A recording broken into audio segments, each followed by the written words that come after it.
Good morning. This is Dr. Ivan, the Smile Doctor, and the topic I want to talk about today is bruxism.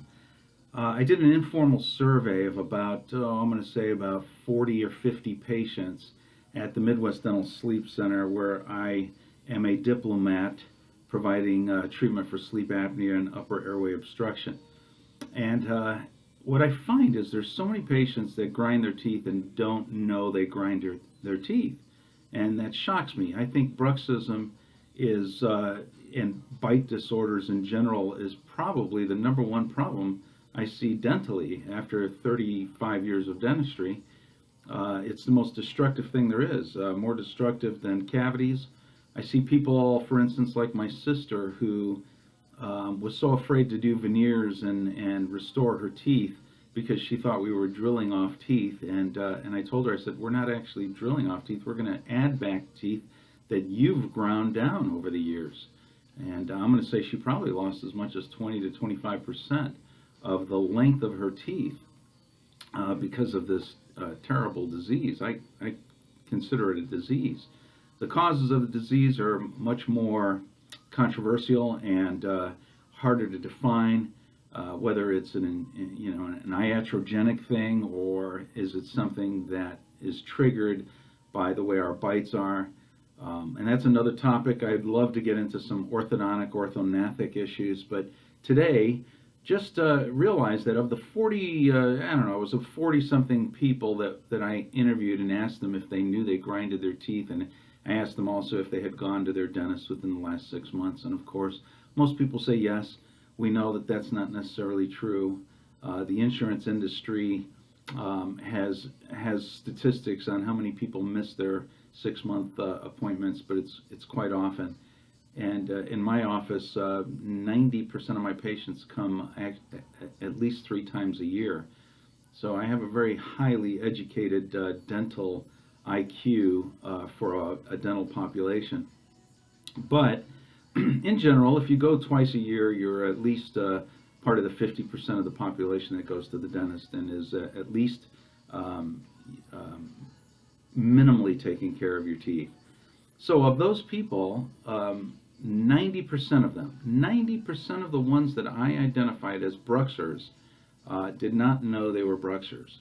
To me, that's a travesty, and that's something that we need to correct in the dental industry. Now, as I spend time with my fellow dentists, first of all, I am the most critical person of my dental profession, but I will tell you, I love dentists, I love what I do, and dentists are some of the greatest, most ingenious, innovative people. So many of them are inventors, and I love dentists, but I'm critical of those in my profession because I see dentistry practice at such a mediocre level when we could be practicing it at a much higher level. I understand that there's access to care issues, and there's dentists who work on Indian reservations in the middle of New Mexico that may not be interested in doing, quality restorations, and minimal care is all they're doing. I understand that. But in general, when you live in a nicer community, and many dentists, we have to go to communities that people have money to pay for our services and have teeth. So you're going to see dentists that are going to be, you hope, are a little more educated and are getting some additional training. And dentistry does not do a good job of training dentists beyond dental school. Yes, we're supposed to get 32 hours every year and a half of continuing education, which to me is a pittance. I usually routinely do 100 to 150 hours a year, but it doesn't make you go through training programs. And with no new residencies and no new specialties in dentistry, there's really no motivation for a dentist to go on and get further training. So your typical dentist is a drill, fill, and bill type of dentist, and crown a year club type of dentist is what we call them. And they're fine, they do a good job, but there's just so much more to dentistry than that. And the one thing I would like to see more of is diagnosing occlusal problems, bite problems that can lead to TMJ and worse.